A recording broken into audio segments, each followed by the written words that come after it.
there's power in making sure you own a category, you double down on why it's working, why there's value to it, and then staying true and a consistent theme of your story is important.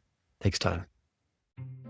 Welcome to Playbook Broken. Hello, and welcome back to Playbook Broken, where we deconstruct what's no longer working in marketing and business and talk about what to do about it. Today, we're stepping in the world of AI-fueled advertising, enterprise marketing, and strategic reinvention. Ryan Nelsen, CMO at StackAdapt, an AI-driven programmatic marketing platform. Welcome, Ryan. Hey, thanks, Mark. Excited to be here. See you. Yeah, me too. Ryan's been on a crazy ride, like all of us have, many of us have, helping Qualtrics grow from 40 million to 800 million bucks through the acquisition by SAP. He played a key role in leadership at MX, turning into a fintech force.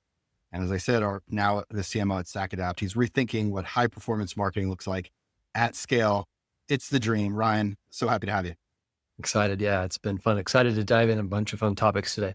Yeah, me too.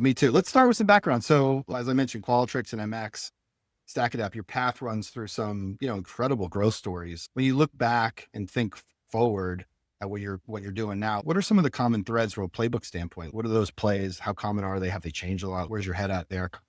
Yeah, I think so. I got advice early on to join the fastest growing company with the best product. And as a marketer, I think we all can attest to having products to promote and market, having a great growth culture is very helpful. Not all of us, and I've certainly been at companies that have not always been on a complete rocket ship as well. And so I certainly appreciate when there is opportunity for us to go bold, go really big. And so I'm a product marketer at heart, started as the first product marketer at Qualtrics, and I got an opportunity to be really close to product and then see how that strategy infuses into go telling a story to the world in a bold way. So that's kind of what's kind of been a theme throughout, all been at data companies. So I wouldn't say I'm the most technical or most data focused or data driven person, but I certainly appreciate the value of it. So I think it's been a theme throughout the career.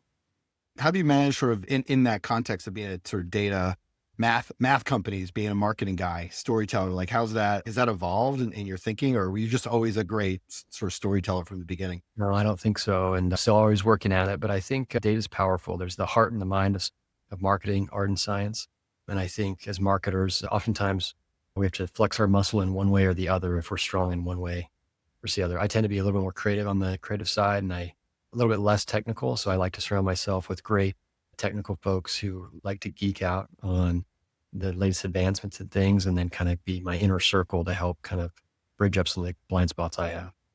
I've been working on storytelling myself lately, and it's interesting, the shift to sort of the desire for video and this podcast itself. And I've been experimenting with oddly enough, TikTok style videos, but on LinkedIn is interesting because it's pushing me to okay, how do I tell a story in 60 seconds with some data or with some insights? It's a really good exercise. Actually, I'm enjoying it. That's great. So you're about a year, maybe a little more than a year now into your new seat as CMO at StackAdapt. You break your femur wakeboarding, which we'll talk about a little later. 5 weeks into the role, that's got to be a unique onboarding experience. Talk about broken playbooks, broken femurs. How did you manage to push through that? What was that like?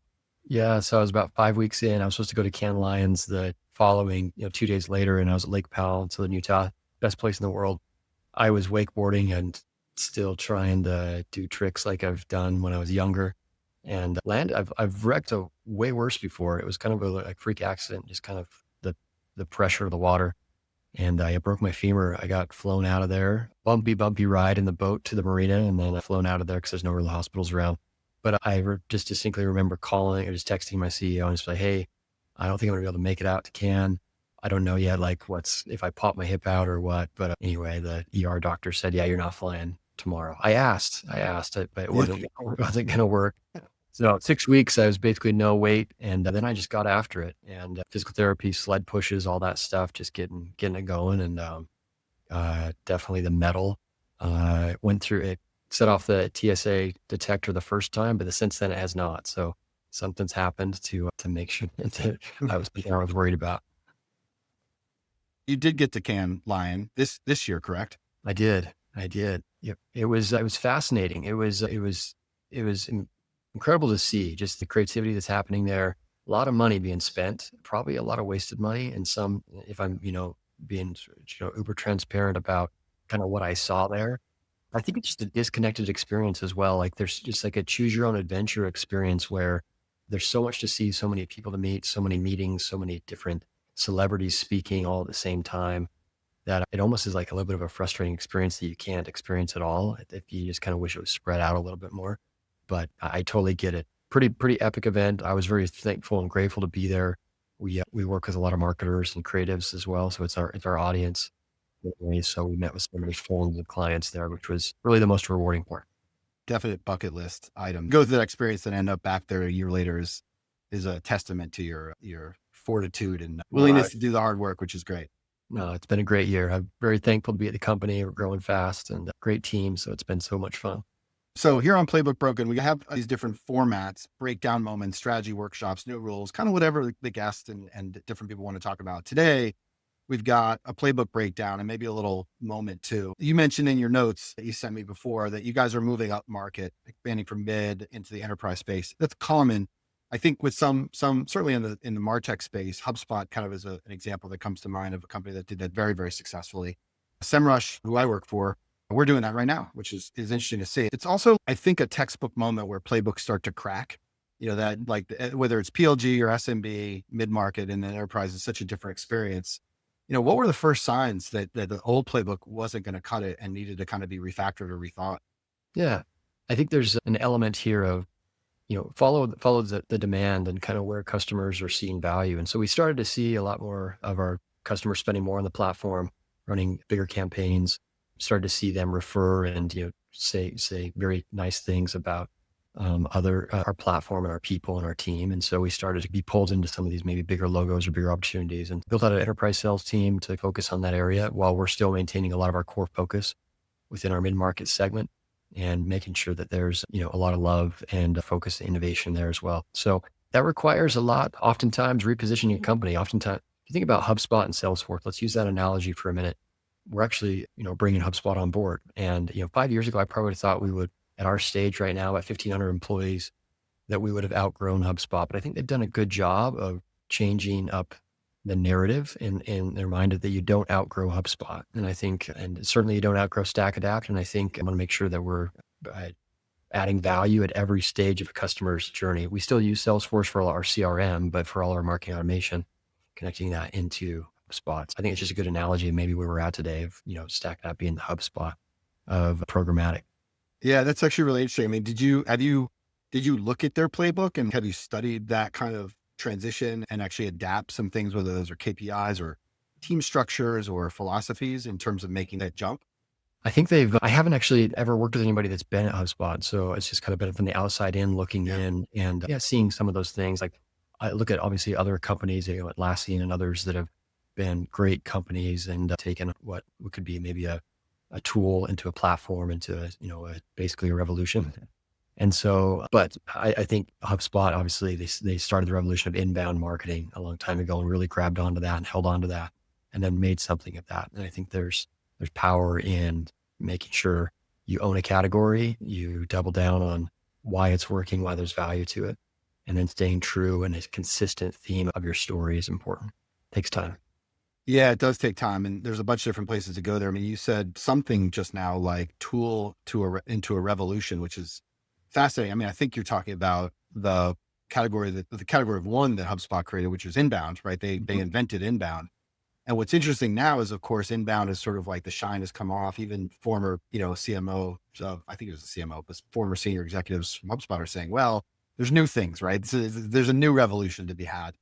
It's interesting. I mean, so I love that phrase of a tool into a revolution is fascinating. And obviously having a category of one seems to be at least a short-term strategy until everybody, kind of catches up and starts, hey, we want to do this too. But I'm curious, what were some surprises or what are some surprises as you've gone through this process or hidden landmines where you're like, that is not what I thought was about to happen? Yeah.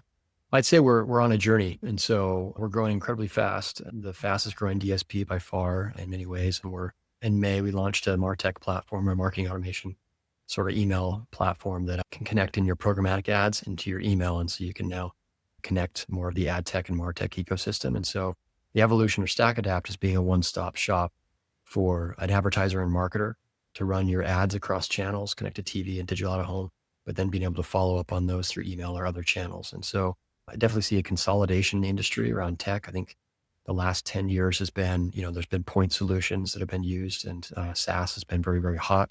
I think in many ways, AI, as we all know, is disrupting so many things, including SaaS and license models, et cetera. So I think as marketers, we think about what's the outcome we're trying to drive? Who's our customer? How do we go create lookalike models and use data to go find more of those customers in the channels that they're spending time? And it's fun that StackAdapt can run connected TV ads. As a B2B marketer, you wouldn't normally think about, I haven't run a ton of TV ads, in the past, but I saw a new light coming to StackAdapt to see kind of the brand and demand and connecting those two worlds together, which we could probably dive into.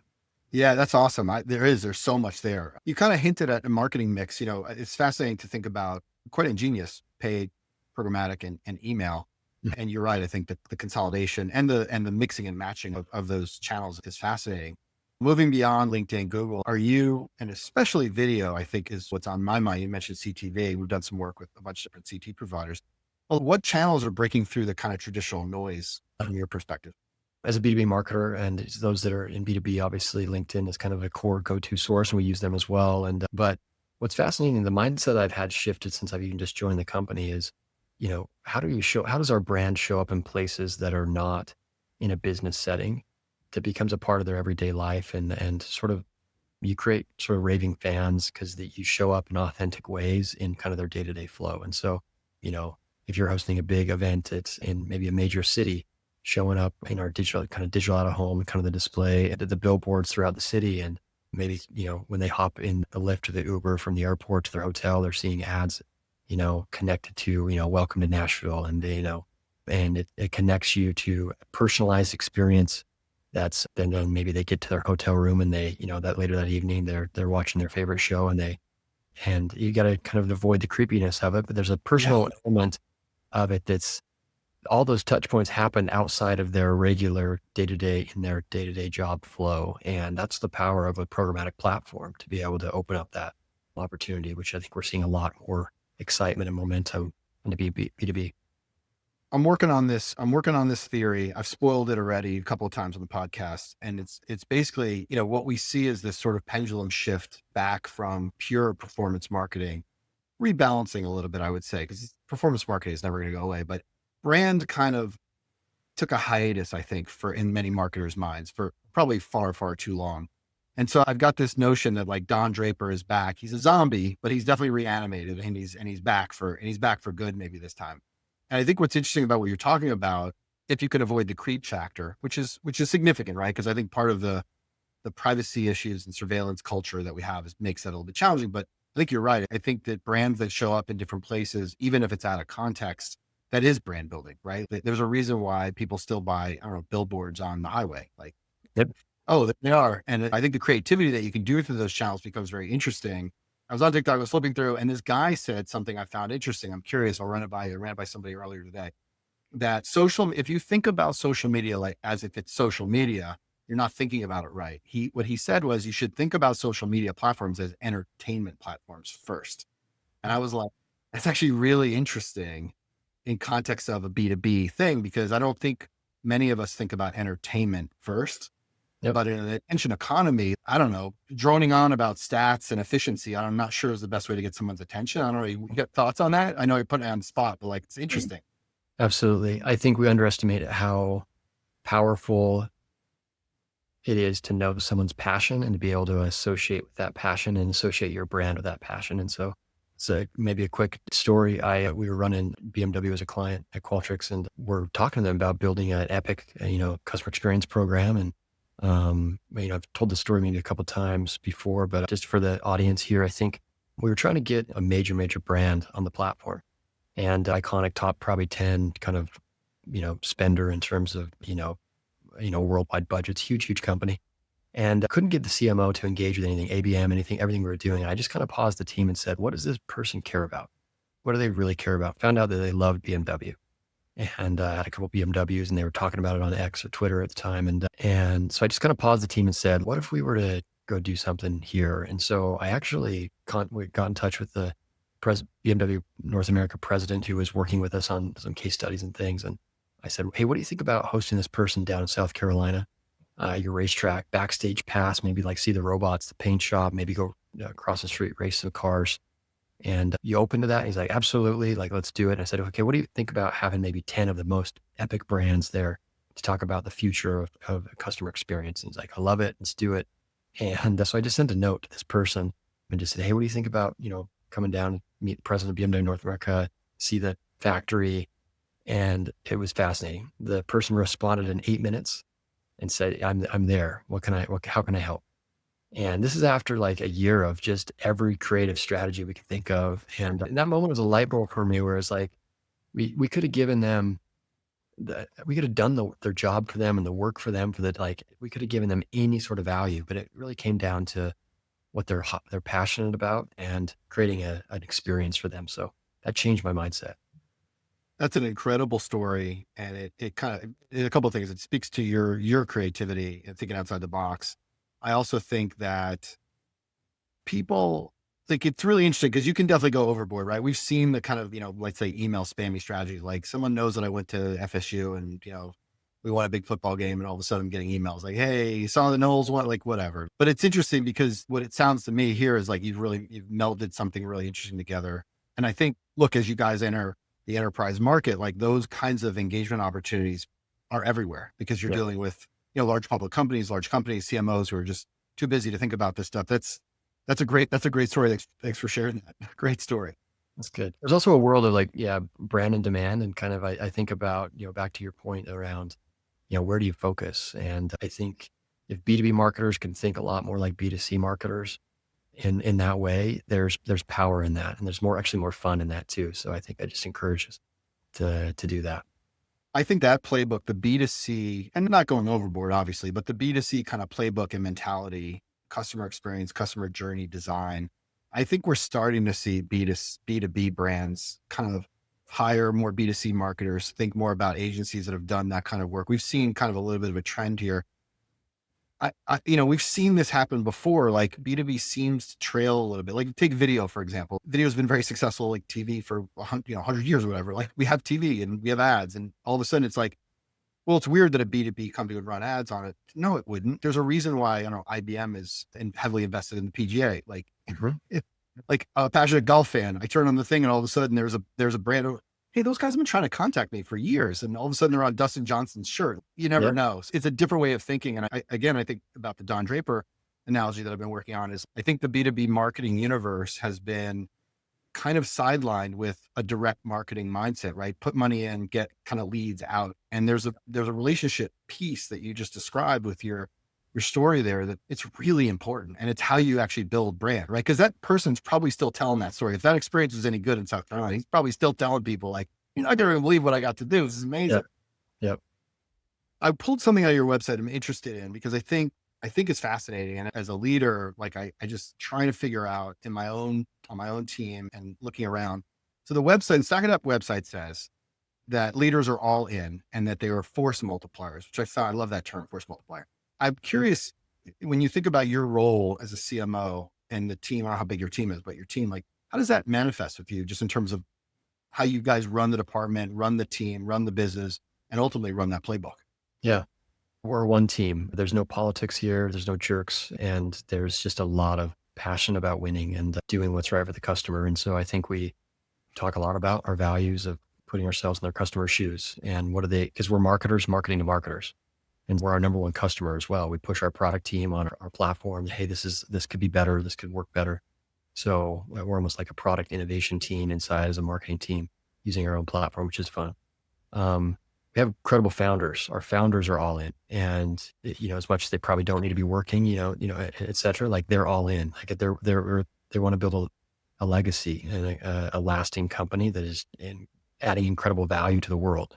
And so that energy transcends throughout the organization. And so I always try to be a person that cares as much as the CEO and I look for folks on my team to care deeply as well. And, I've signed up for, working a lot and doing that in the role I have, but I can always tell when someone cares deeply that it's a career that they're all in on the company. And I think that tends to be a really good indicator that they're translating that to impact in the business. And so you times that by 1,500 employees that we now have, and it creates kind of a magical place. That's exciting. I'm happy for you that you're in that spot because it's glowing as you're talking about it, which is awesome. I feel like, Yeah. So much of the paid ad world feels to me, and I'm not in it every day like you are, but it feels a lot of, obviously rinse and repeat. There's a lot of people who see that works. Let's just copy that.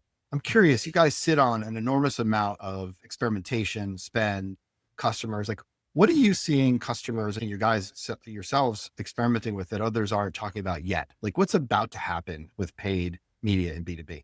yeah, I think we're seeing just increasingly on the platform that marketers are testing new channels, and we have the ability in the platform to make it very easy to see what's working. And so they're seeing it work, they're doubling down on it.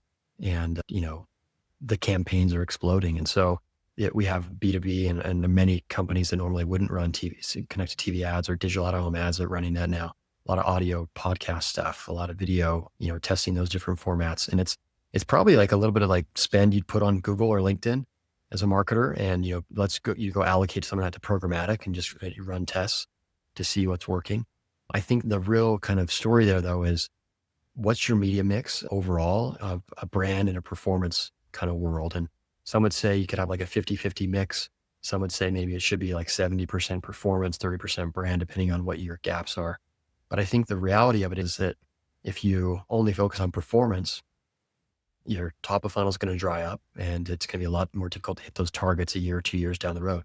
But if you only focus on brand, you're probably going to get fired because you're not driving any performance targets immediately. So there's that balance that is really important. And so I think our customers are trying to find that balance, and we're using a lot of AI in the platform to optimize and recommend what to do next.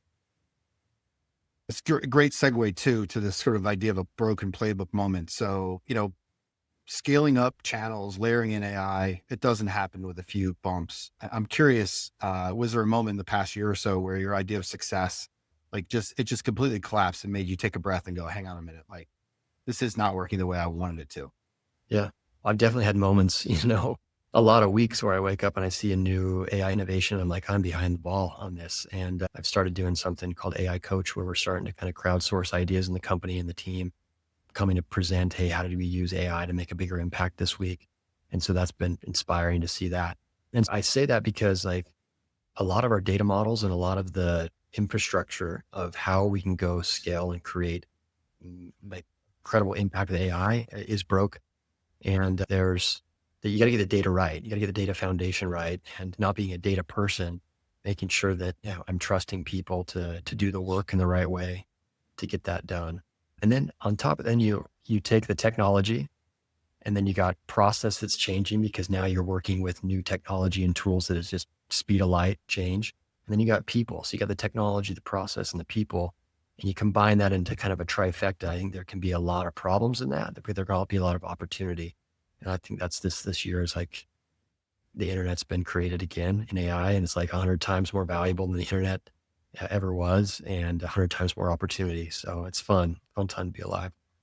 It is. And I think, it has been reimagined. This AI stuff is really wild. I think, it sounds to me like you guys are really seeing real value out of, I think it's called Ivy, if I'm not mistaken. I hadn't had a lot of Yeah. time to look at it, but Ivy and some of the other tools you're building. Talk to me like from a CMO seat where you sit, talk to me about the pressure of launching these major innovations, whether it's the email thing or some of the AI, like, and combo that into kind of going into this go-to-market motion for enterprise. Has anything really surprised you, or is it, I'm like asking with a smile, like, or has it just been totally smooth? Yeah. So I'm fortunate to be at a company that I don't have to build a lot of hype because there's so much stake behind kind of the sizzle, to use that maybe analogy or maybe a different one, but there's so much innovation happening. It's actually a problem for us to bundle it all together. And we think about like, how do we, tell this story in a compelling way so that everybody can digest and process it all, because there's so much happening. Just our founder, Yang, our CTO is just a beast and just cranks on innovation. It's amazing. And so I take it as, when I joined the company, we were doing, I think, 40 releases a quarter, and there was just incredible amount of communication of all these different features and programs that were being launched. We bundled that up together, sort of doing two major ones per year, and being able to tell a bigger story and runway. And what that does for us as a business, it also gives our engineering team and product teams a runway and a date. It's to have sort of their Super Bowl moment, twice a year.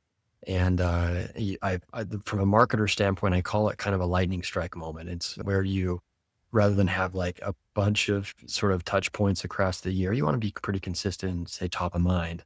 But how do you go and like blow the roof off, a couple times a year to be, wow, that company is really innovating. They're really like the company that you should bet on. And that's the strategy and approach I've taken with it.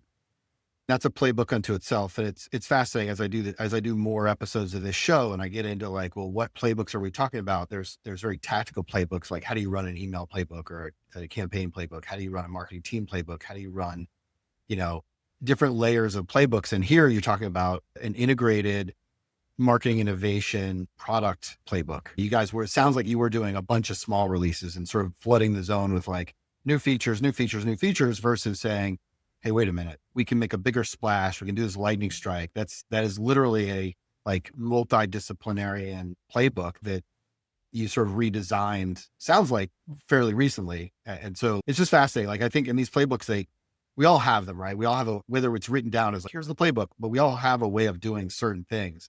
And it's interesting to me that, the moment where you go, this isn't really working, let's try something new. And then that becomes the new way of doing it. And it just sort of cycles back through itself. Absolutely. Absolutely.